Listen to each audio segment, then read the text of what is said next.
Hello everyone. Welcome to the TrackRhino Community Spotlight. Our mission with the TrackRhino community is to make independent musicians successful, and our community spotlight is where we take one out of the hundreds of artists that we have and give them a little bit of shine. I'm your host Ahmad, and today on our very first community spotlight, I'm honored to be joined by Mr. Nation, who is, and I quote, CEO of DNC, licensed cosmetologist, writer, actor, music producer. Mr. Nation, thanks for joining me today, man. What's up? One's up indeed. One's up indeed. Now, the most incendiary thing in your bio is, are you a licensed cosmetologist? Like, I want to know what the story is there. Like, how did that happen? But we'll get to that in a second. There are a few other things I want to chat to you about today as well. I want to talk to you about the evolution of your brand. I want to talk to you about like your successes and your failures. But before we get into any of that, let's give the people a little bit of background info on you. How did your music career start? Where'd you grow up? What's the origin story of Mr. Nation? Um, Born and raised in Milwaukee, Wisconsin, in one of the roughest neighborhoods in the city, and single parent household. My father passed away when I was young, about 5 years old. Um, my mother, she got caught in the '80s drug boom when crack hit. Um, I think it hit a lot of my people. A lot of people from my generation got hit. Their parents at this time. So a lot of my peers pretty much have relatable stories when it comes to that.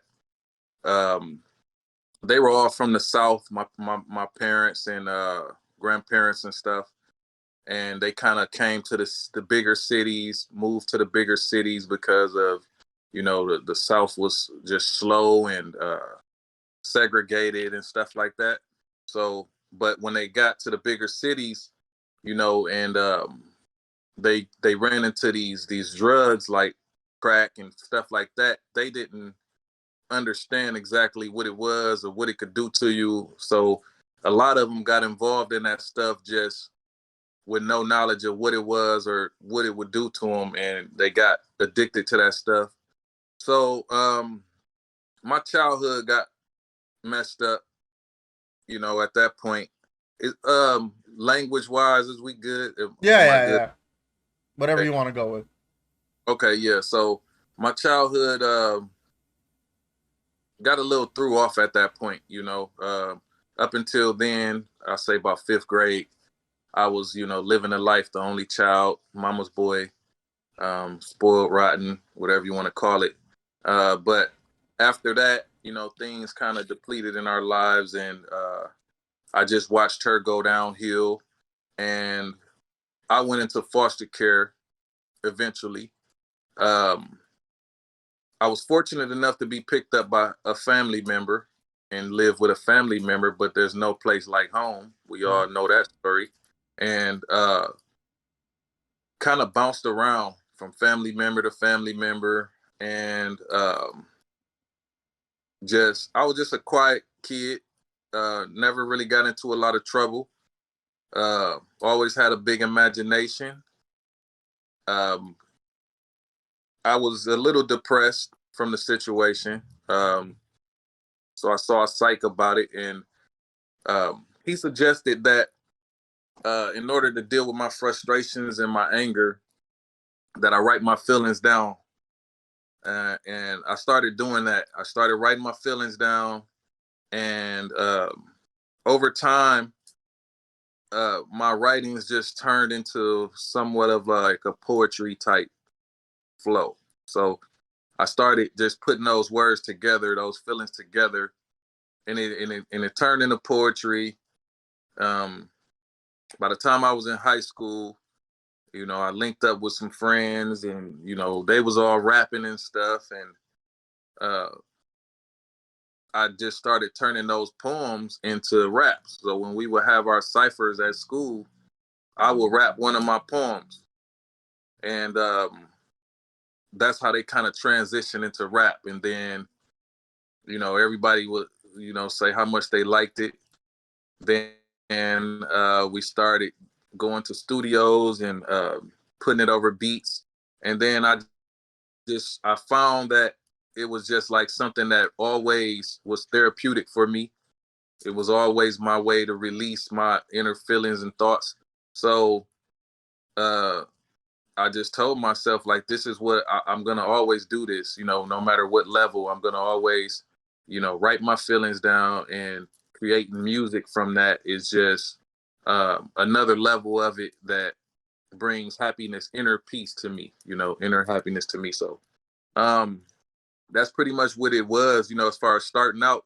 And then I just decided to just pursue that, coming out of high school. I was gonna go to the military. Um, Hurt myself playing basketball, tore some ligaments in my leg, and I just felt like that wasn't gonna work. I kind of seen it as a sign. So I said, hey, I'm just gonna go after my music career. So just started going, hard with music and performing and selling music.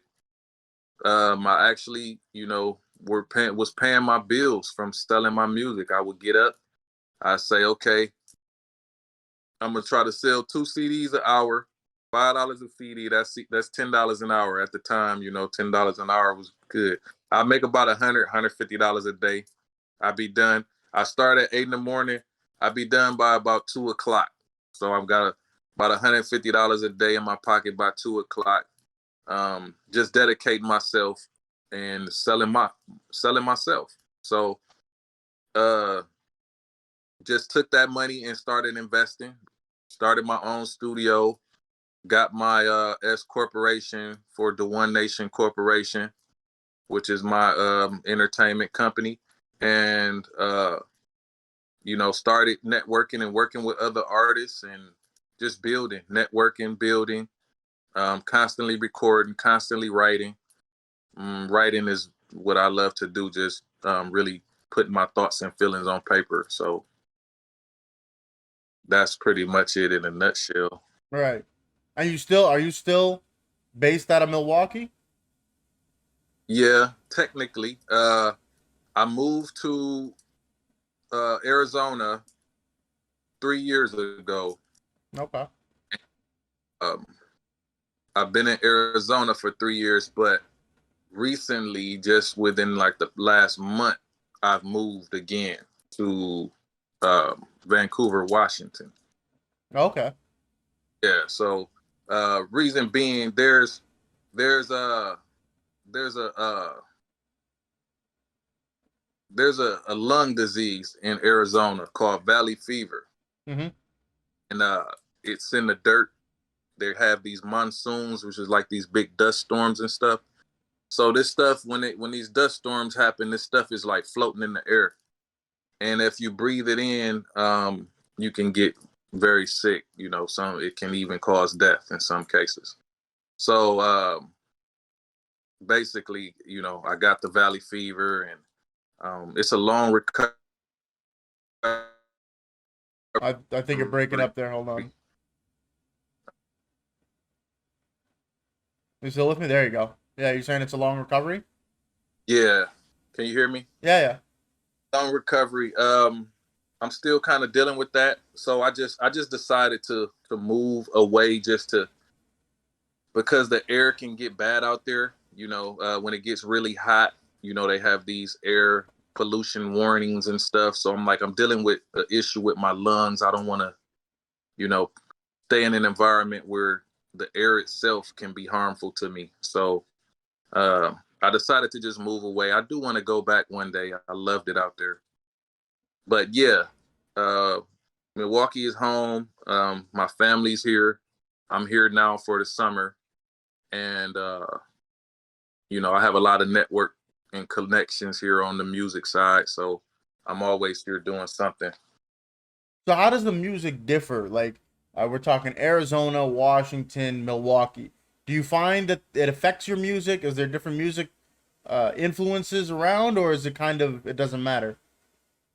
For me, uh, it doesn't matter. I'm gonna still do what I do. Uh, you do get a different vibe when you get a different style of production. Now, I'll say it can change my music in a way of if I'm dealing with more professionalism or not. Mm-hmm. Like if if the production is more quality and stuff like that, then it just brings something different out of me. But just my style is gonna be my style. I don't change up my style, but I do see the different styles in these different places. Arizona is kind of like a little blend of everything. You got Mm-hmm. people from over there, and everybody's bringing their style together. Washington is more like real West Coast. They real West Coast. A lot of gang banging out there, so it's like they represent and they set out there real hard. And then Milwaukee is just they have their own unique style. They have a style like no other that it's a distinct sound. When you hear Milwaukee, you know that's them. I gotcha. So, And are you a Bucks fan? yeah, definitely a Bucks fan. Yeah. What do you Go. think? Like, when's it gonna happen? When's Giannis gonna put it together? I'm hoping the chips fall right this year. Right. I haven't watched closely, but I got a lot of friends that do, and they've been telling me what's going on. And you know, if the right injuries happen, and A couple of years back when Toronto won, um, the only people I was worried about was Milwaukee because you guys were the first seed yeah, and you were tough. That was a tough. You and Philly, oh, those were tough games. yeah, yeah. So I mean, we seem to be playing better in the playoffs than we did in the season. So Right. I think made some good trades and stuff. So hopefully, it works out for us, man. Our biggest competitor gets knocked out by somebody else, Brooklyn. Well, let's see. Now, I want to get to the big question here. All right, I've been thinking about this one ever since I started researching before this. You're a licensed cosmetologist. How did that Yeah, happen? yeah. So uh, after doing my independent music thing for so long, and I financed my career with money that I made on the streets a lot too. It's very expensive as an independent to finance your career and manage your life bills. Mm-hmm. I had a son at the time, raising him, helping family and stuff like that. So um, I did some hustling and bustling and wheeling and dealing in the streets, and I just came to a point where I wanted to do something legit, and uh, but I wanted to make that kind of money. I Mm-hmm. like fast money. I like the cash money. Uh, I started messing around with hair in high school, though. Cutting my own hair. I mean, in high school, man, you got to stay fresh. That was just Mm-hmm. one. I keep the homie fresh. We do a cut in the bathroom, whatever we had to do, but we had to stay lined up, at least a nice lining or something. So I started off with that, and I would just, make sure I kept my own hair looking nice, and my cousins and stuff, family and friends. And but I never really took it serious. Like, I'm a barber. This is what I'm gonna do. But I came to a point where it just was like I didn't. I got tired of getting in trouble doing the other stuff I was doing, and I was ready to be done with that. And I just decided to go to school. I was like, I'm gonna go to school. I'm gonna get my license. At the time, barbering and cosmetology wasn't separate. You couldn't take them just barbering. That's what I Mm. wanted. You had to take the cosmetology course. So I said, I'll just take the cosmetology course. And it worked out. It was actually better that way. For one, it was a lot of women in the class, uh, like 80% women. uh, then, um, I got the skills. So now I'm qualified to do more than just barbering. So overall, I'm happy it worked out that way.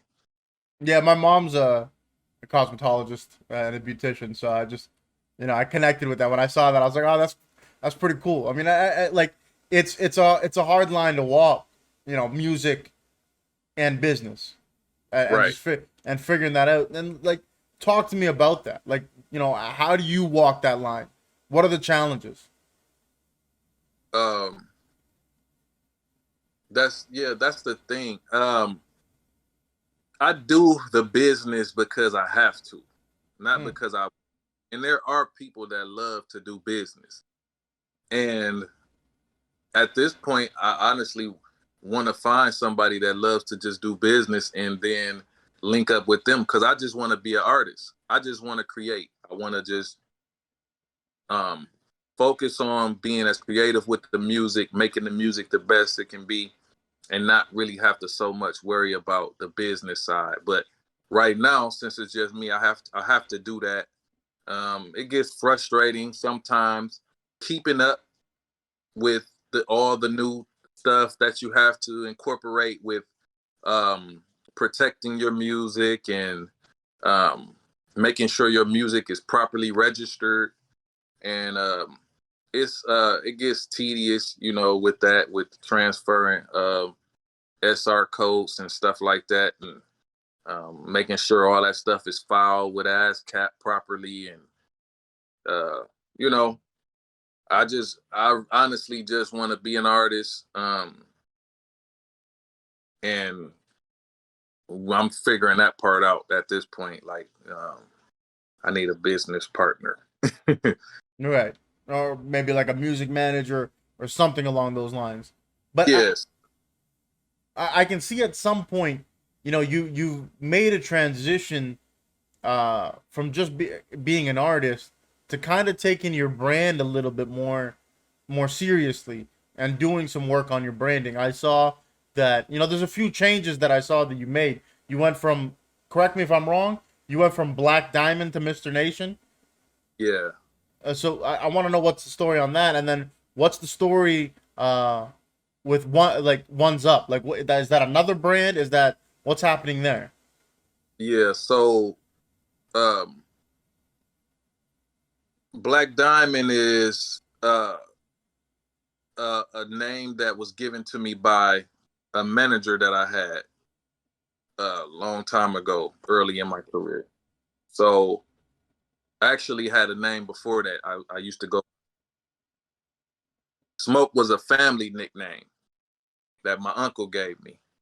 And then Black Diamond was my first professional artist name that I never got that name trademarked or anything. So it was out there. I saw more and more people picking up on the name. I saw more artists starting to use the name and stuff. So when I decided to rebrand One's Up, I just decided to change Black Diamond as well to Mr. Nation, and I went with Mr. Nation because it's my name, it's my government name. So I feel like I couldn't go wrong with that, and I don't have to worry about the legal side of things with that either. Right. So that's why I went with that. And then the Ones Up is the movement. Um, I call it my youth empowerment movement, but also it's my clothing brand. It's just a principle that we live by. So um, it started off as get your ones up, and I used to do these shirts, get your ones up, and we would sell those at the shows and stuff like that. I would give them away to kids and stuff when I go do my volunteer work. And then when I redid everything, because it was just I had a lot going on. You got get your ones up, striving to be number one. Then you got the logo. It was just a lot. It was big. It was a lot. I wanted to break it down, keep it a little more simple. So that's when I said, okay. And I was off the scene for a little while. I had kind of fell back for a minute, like probably a year or two or something. So I'm like, when I come back, I want to come back with something fresh. So I broke the logo down to just ones up, striving to be number one. Um, Champions Club is just kind of a sidebar where it represents anything you do in life. Represents competing to be number one. It represents taking those steps to be a better you. Everything that you do in life can be getting your ones up. Whether it's changing your diet and eating better, you getting your ones up. And I just associate it with a lot of these celebrities. When they win and they take that picture, that photograph of after they won the championship or won the belt or whatever it was, they always take that picture with their ones up. So I think it just represents champions. It represents winning. It represents people that strive to be on top of their game, strive to be their best. I started a curriculum called the Art of Music, and I would teach the kids ones up what it meant. But what we do is we talk about. I teach them my method of creating, how I started. Like I told you, where we'll brainstorm first. I'll teach them how to take their brainstorm ideas and turn them into poetry. And then I teach them how to take that poetry and turn it into music, and then we put the music over beats. It could be R&B, hip hop, whatever kind of music they like. But it has been proven that this curriculum has stopped fights in schools. There were kids that was having anger issues. There were kids that was having mental health issues in school, that this curriculum has proven to improve that and help that in those children, because they're getting those ideas out. These kids are writing down things that are going on in their home that they would never tell you. So they're getting it out. They're putting it in a form of music, and at the end, it's something that they're proud of. It's something that they feel like they've accomplished something big. And that's what I do to give back to my community. I've always felt like I have to do something to give back. And since I don't have a bunch of money, I just give myself. Where does that come from? Why do you want to give back to the community? Why is that important to you? Uh, that's just something that's in me, man. I grew up rough, and I just never wanted to see people go through what I went through. I said I vow to not let my kids go through what I went through, and I vow to not put, if I'm around and I can do anything about it, and I see someone going through something, I'm gonna do what I can to help. And I just believe change starts with the youth. Mm. Everyone talks about what's the solution to our problems today. The solution to our problems today is changing the youth and teaching them different, and then you change the future. I mean, it's commendable. I think a lot of people would be more focused on their success, and people always say that I'm gonna make it first. I'm gonna get to whatever my success level is that I want to achieve. Then I'll think about helping people, and I think it's commendable that you're still on your grind. You're still working towards what you want to be as a successful artist, but you're still helping the community. You're still involved in that stuff. So, I mean, you know, I don't think just growing up rough is enough. There's got to be more that speaks to your character. That's got to be there, because a lot of people grow up rough and don't help out the community, right? Right, So right. I think that's commendable. Now let's talk about success a little bit. Like, what does success mean for Mr. Nation? Like, and how has the definition of success for you changed over the years as an artist? Yeah, that's Hold on, a good one. Um, You're breaking up a little. Go ahead. You're back. okay. Um, in the beginning, success meant money for me. It meant a certain amount of money. It meant a record deal, and it meant being a successful signed artist. Um, but as I just started to work as an independent and started to just do my own thing and really learn and experience, uh, that changed to just completing what I start. If I start a project, I finish it and it's done right, and I take my time and it's done right. Uh, Catering to my loyal following. You know, I probably only have uh, maybe 100 or two, between 100 to 200 loyal followers that I can say I can depend on. Whatever I put out, they're going to support it. They follow me. Um, but I'd rather have that 100 to 200 loyal followers than 100,000 iffy people that love me today and hate me tomorrow. Right. So um, that's the feeling of success to me, knowing that when I do something and I put my hard work into it, I have someone that appreciates it.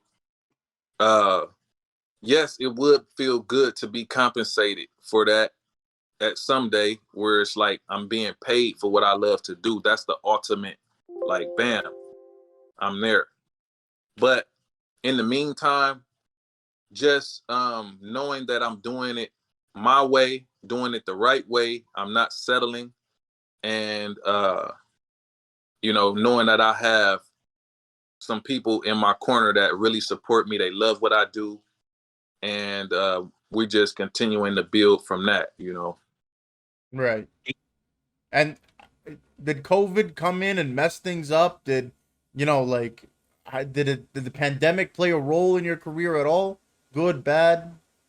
Yeah, because at the time when it hit, I had just finished up like a 12 song. I did 12 songs, but they weren't. I wasn't doing a CD. I wasn't doing a EP or LP or anything like that. I was just gonna do them like all singles, basically. I was gonna do a video for each one and just put them out one by one. Because one thing I learned is, as an independent underground artist, um, when you put out content, if you flood, sometimes you can get away from people. Like, they don't get it. It's kind of a slow process. I learned to slow it down a little bit until people catch up to what's going on with what I'm doing, and then give them more. If I give you CD after CD with 15 songs on there and 15 songs, a lot of times people not even hearing half of that stuff. You know what I'm saying?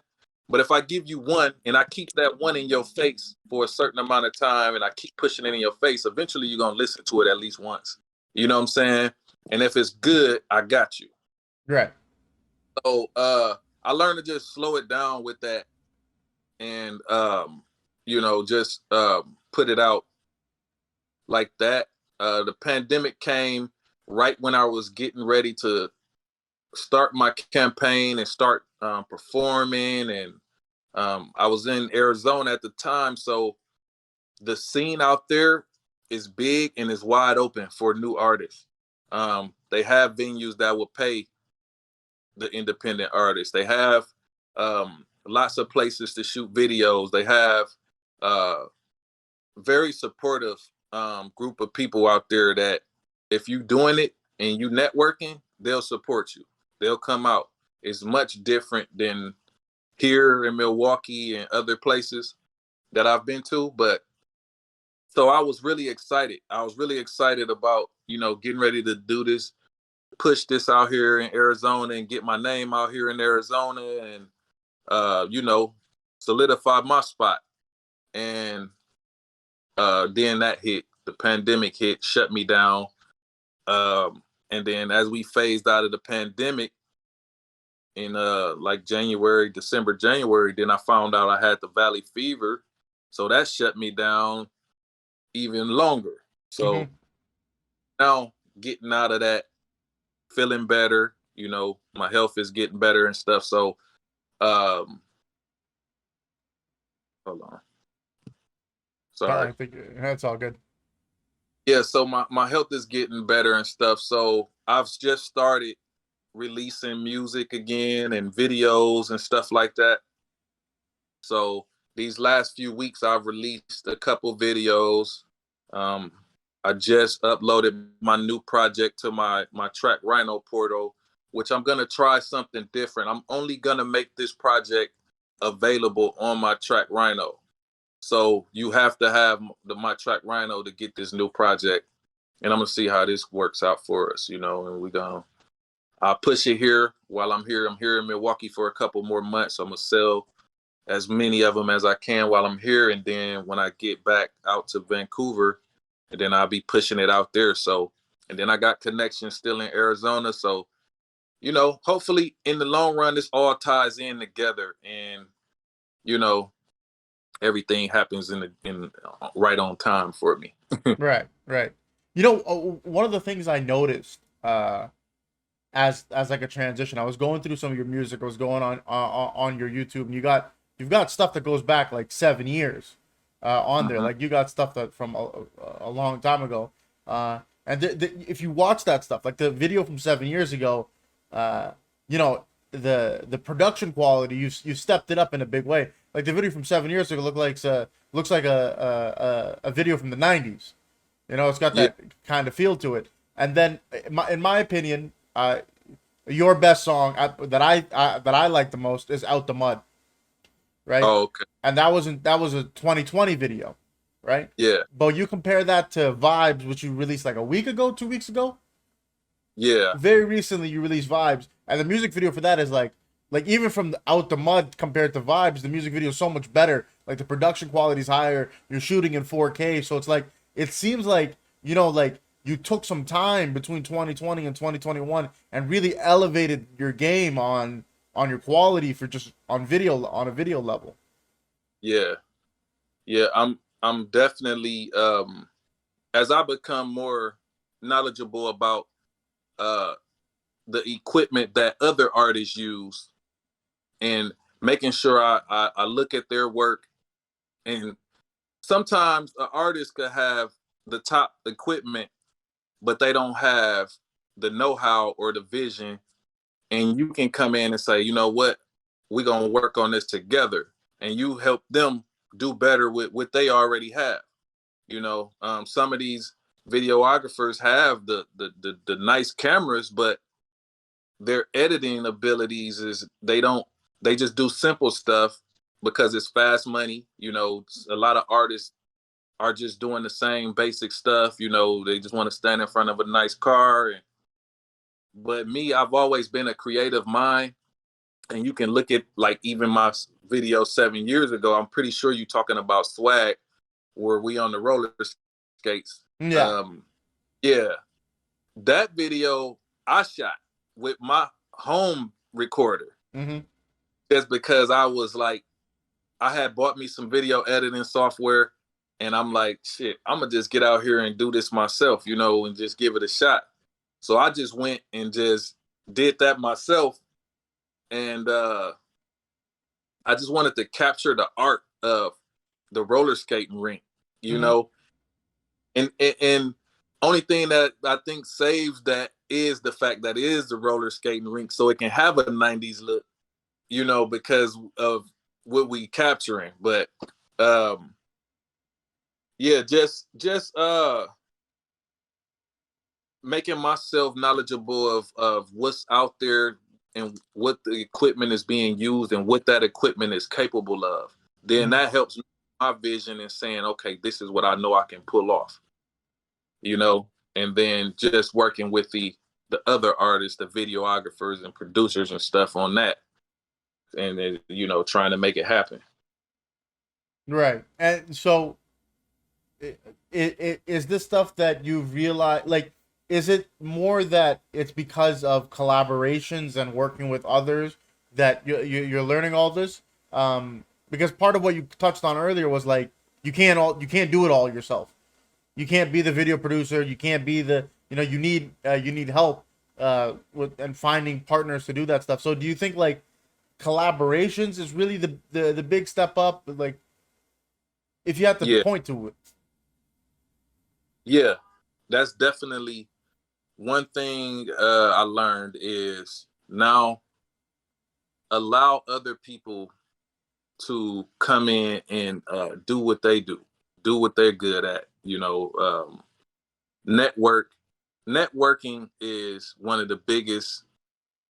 Uh, what would I call it? It's asset or uh, you know having a nice network of friends, having a nice network of artists to work with that you can depend on, that you can build a relationship with, and you guys start making good material together.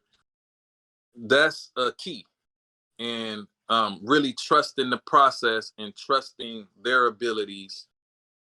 Um, I can say earlier in my career, I was anxious, like a lot of young artists. I wanted to get this stuff out fast, so Mm-hmm. I didn't look over flaws um, and just put it out. Now I'll take my time. I'm more patient. I'll say, there's something not right, and I'm not gonna say this is complete until we fix this.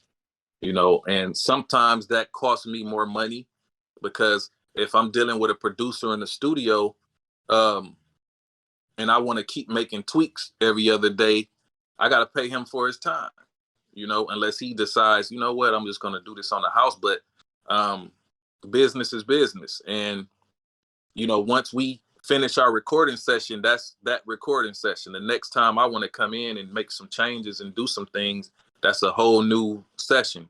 Mm-hmm. So, I have to make a mindful thought and say, do I want to pay? And now I'm at that point where it's like, just pay the money and get it right. Take your time. It doesn't have to be uh, a bunch of stuff. That's why I said though, breaking it down and just I'll focus on one song at a time now. Instead of I used to go in the studio and I would record a whole mixtape in one day, and be ready to put it out right away. Like we did 15 songs today. Let's just drop it tomorrow. Now it might take me 5 sessions to get one song done. And you find do you think that makes the music better? Yeah, that definitely makes the music better. More details. Detail is everything with this. If you listen to any industry artist and you just listen deep into the music, you'll hear all types of stuff going on. Sound effects, breaks in the music and the instruments that you didn't pay attention to. And you wonder why you like this song so much, but you're not realizing it's science to it. Mm-hmm. It's in the lab putting together a formula until you get it just right. Right. Right. Yeah. So then what's this year? What is 2021 for you? What are the plans? 2021, I got a few more videos to release from this project. My new project, No Rear View Mirrors, in dedication to the loved ones that I lost that I was close to. My brother B. Wilkes, my father, my cousin Junebug. Um, so I'm gonna just focus on this project. I'm gonna focus on putting my extra funds and resources into promotion and just getting it more out there. Um, and then I'm gonna record, but I'm not gonna release any recordings until probably next year. So I'll have music ready to go, but the rest of this year will be just focused on this project, maybe doing some performances for this project and just really getting that out there.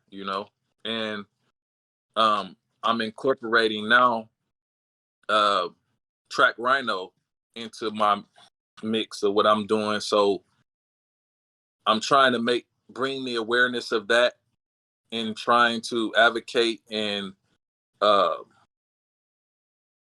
just be a forerunner with bringing that to the underground hip hop scene, and getting these artists interested and showing them what's going on, and getting my fan base on it. Um, so I'm just really looking to elevate that through the Track Rhinos avenue, and um, hopefully by the end of the year we've done well with Track Rhino, and getting it out here, and also with my brand, and having those two linked and saying, okay, more people know who we are, and also we got people on the new wave of music distribution. Right.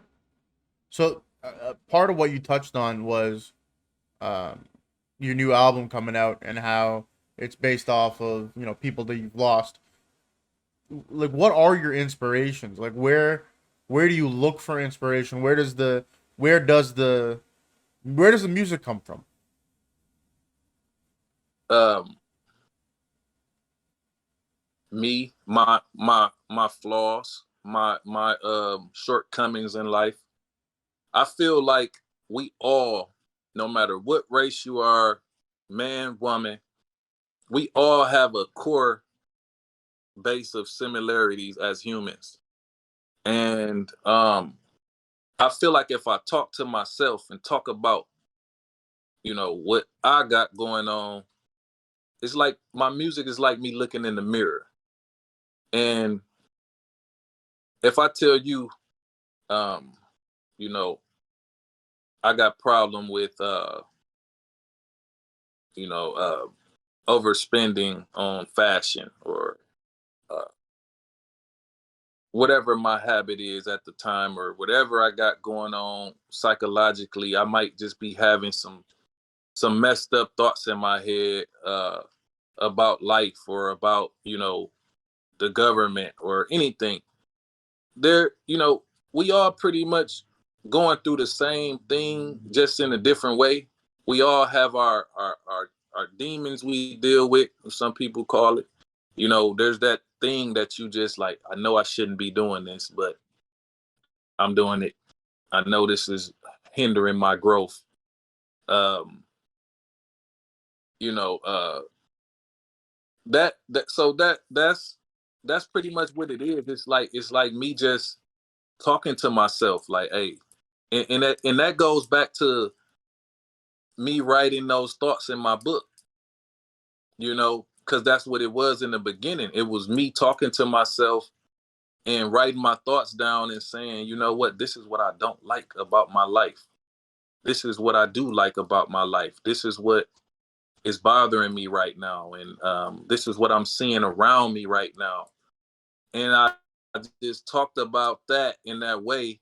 And then now it just comes out, through the music. So that's pretty much what it is. And it's I feel like I have a voice in that way, where I can say, you know what, if I make feel good music, if I make party music, then I'm pushing the culture in a direction of positivity. I'm pushing the culture in a direction of, teaching our youth that you can have the same things and you can do the same things as these artists that are telling you to, making the murder music, I call it. But it don't have to be about that. You can talk about your gun. You can have a gun legally, Mm-hmm. but why to be, we running around talking about killing each other, and taking from each other. Like, let's talk about. I always talk about those type of things in a way where it's like, I'll only do something to you in the defense of myself and my family. So if I talk about it in my music, that's how you're gonna hear it. I'm not gonna say what I'm gonna do to somebody just because. So I try to give them that sound where it sounds like the music that they love, that they used to hearing, the Futures and all these cats. But I try to change the message enough to where when they really start listening, they get it. Like, oh, damn, you know, it's a better way to do it. So, you know, it's me. I get it from me. I pray before I tap into my music. I ask the Most High to speak through me and you know, pour ideas into me, and then I just let it flow out. That's that. I mean, again, I think it's commendable that you're the the fact that the music has more meaning to you. Like you're not just making entertainment. You're trying to touch hearts and souls. So Yeah. that's commendable. Now, when you Thank look at your career, what would you point to and say this was my biggest success so far? you. Well,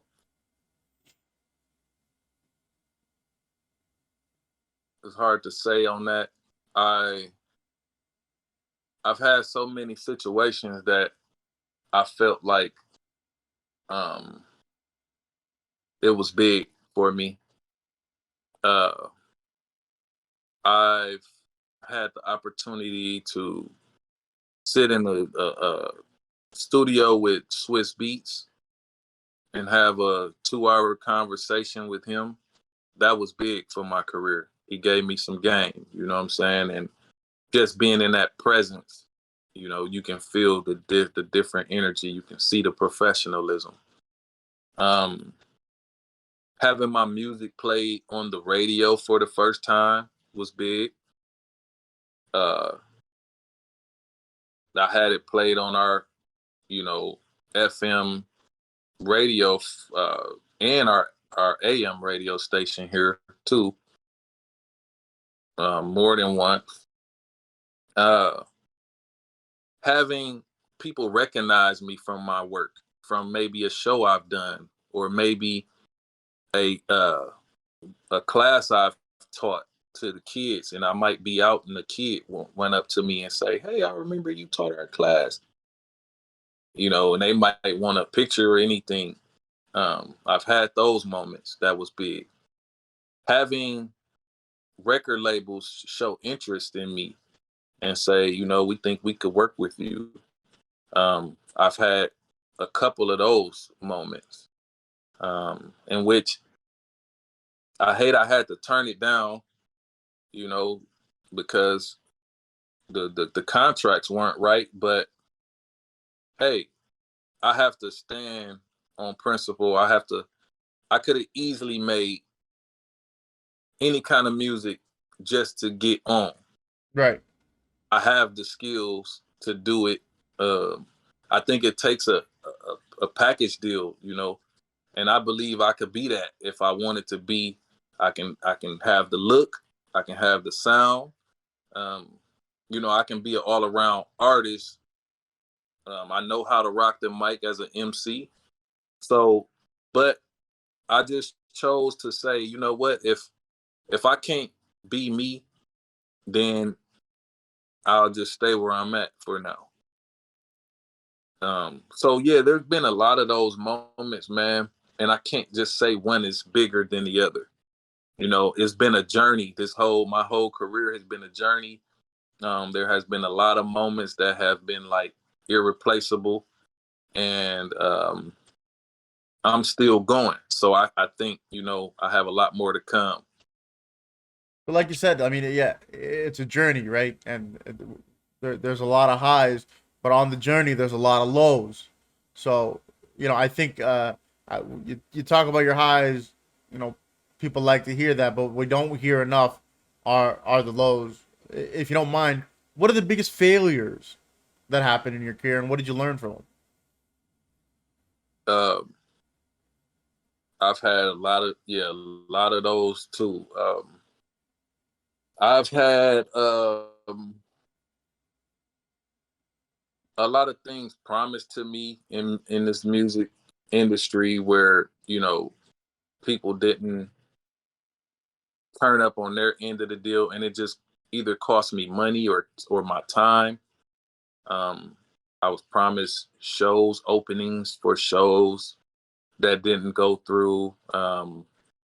You know, they would charge us 500 here, $1,000 here to open up for an artist, and maybe put us in a spot that wasn't really official, where it's like we really didn't even open for the artist. We was on a different stage, and it's a little more exposure. But when you set your expectations high, you know, it's like um I've been out selling my music hand to hand, and I've had people disrespect me, you know, just for approaching them and saying, hey, you know, this is what I'm trying to do. And I had one guy, you know, say, get the fuck out of my face, man, before I do something to you, you know. And it's like, man, you know, I didn't even come at you like that. But that comes with it, you know, all the no's before you do get a yes. You know, it's like you probably get 10 no's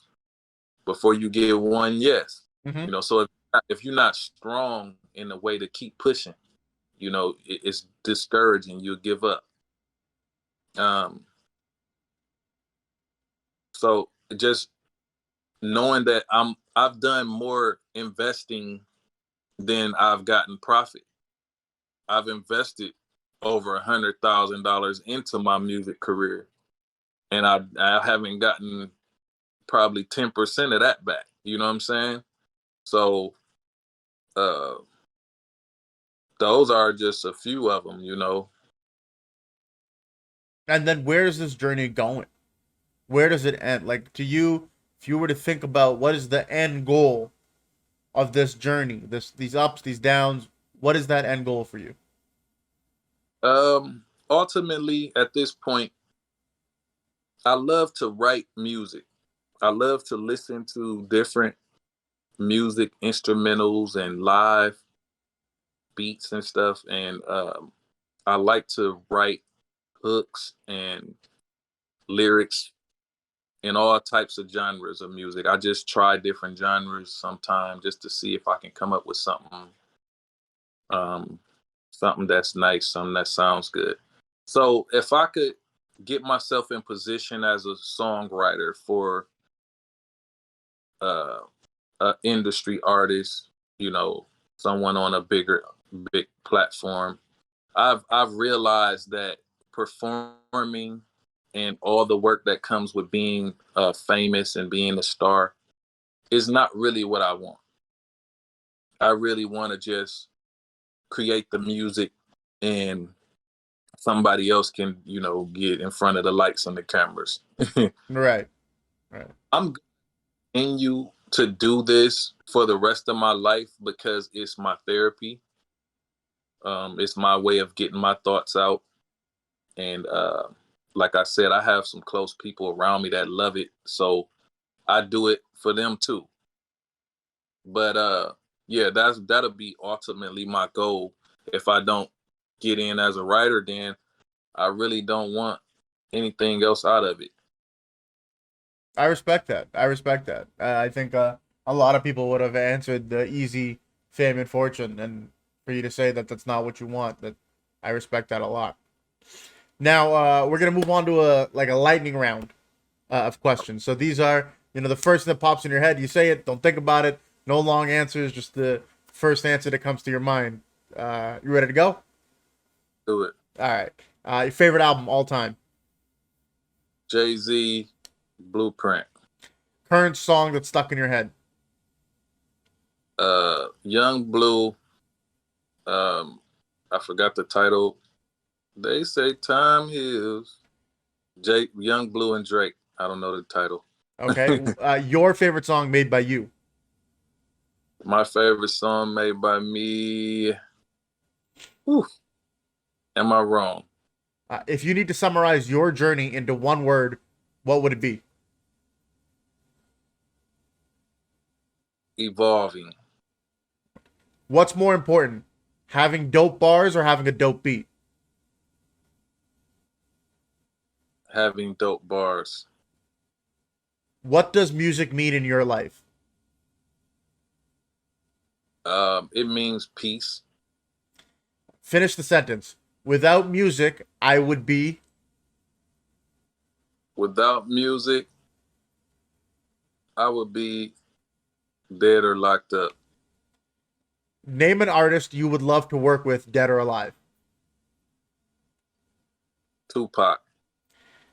If you could ask God one question and get the answer, what would it be?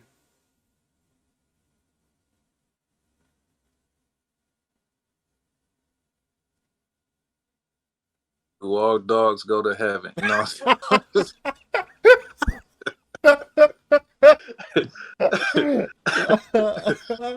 um, can you bring my loved ones back? Finish the sentence. To me, money is. To me, money is a tool. The next big thing in music is. The next big thing in music is TrackRhino. Hey, let's go. All right, final one. Finish the sentence. In 5 years, I will be. In 5 years, I will be a songwriter and I will own property. I like that. All right. Well, before we wrap things up, is there a new project? Anything you want to plug? Where can people find out more info about you? Nation Business on Instagram. That's Nation Nation Business BIIDNESS, and it's also Nation Business on my YouTube. And No Rearview Mirrors is the new music project, and new videos coming soon. Well, there you have it, folks. Thank you for joining us for our very first TrackRhino Community Spotlight. If you find out how you can join the TrackRhino community, reach out to us on our Instagram, or if you're already a TrackRhino member, then you can email your account manager. We'll see you guys in the next one. Thanks for joining us. One's up.